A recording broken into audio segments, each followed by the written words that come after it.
Ayan, kain po tayo. Medyo malamig na dito. Ito na ang ating miswa. Super yummy nito. Hello everyone! A day in my life na naman ng isang caregiver dito sa bansang Italy. Wala ang aking alaga ngayon. Nasa dialysis siya. Kaya magluluto tayo ng Filipino dish na matagal ko nang hindi nakakain. Sobrang tagal ko lang hindi nakakain. Siguro 20 years ago pa ako huling nakakain nito. Pero namimiss kong kumain nito, tapos ngayon medyo lumalamig na ang panahon at tapos na ang summer. Kaya ay magluluto ng miswa. Masarap ito, favorite ko rin naman ang miswa. At saka yun lang naman ang ingredients na meron kami. Wala tayong maisip iluto pero meron tayong sardines na 555 at saka miswa. Kaya alam na kung ano ang mangyayari dito.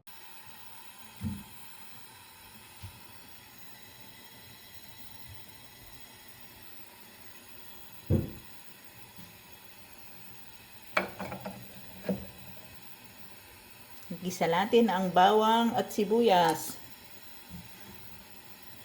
Pagsabayin na natin sila dyan.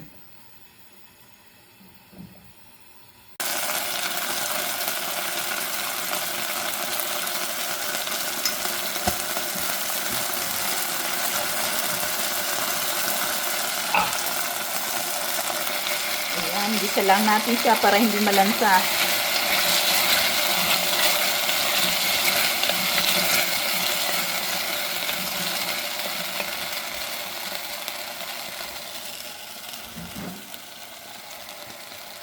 Lagyan natin ng tubig.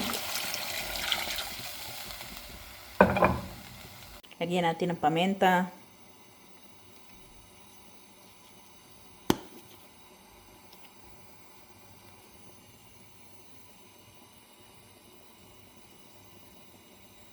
Ayan, pakulo. Hintayin lang natin kumulo. Kulo na, kaya ilalagay na natin ang miswa.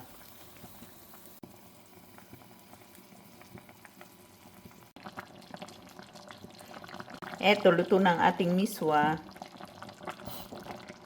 Sayang, wala tayong patola. Pero okay na to. Wow. Ang haba ng miswa.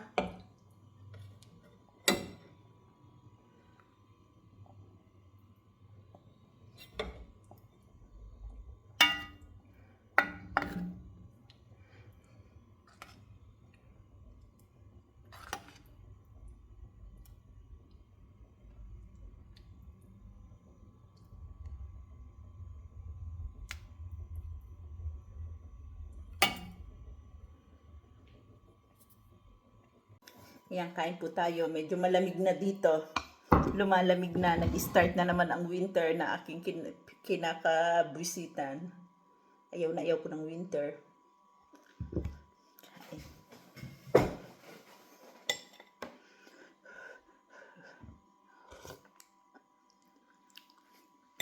Sarap.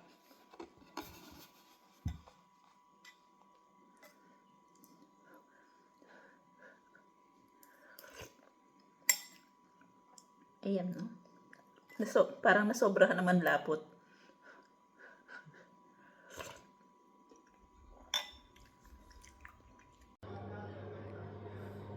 Tapos na po tayong kumain. Siya nga pala po, mag-ingat po ang lahat dahil may bagyong umpong diyan sa Pilipinas. Ingat po tayo, wag na po kayong lumabas kapag malakas na ang hangin. Mag-stay na lang po kayo sa loob ng bahay. Salamat po for watching. Please like and subscribe to my vlog. Maraming salamat po. God bless us all. Love you all.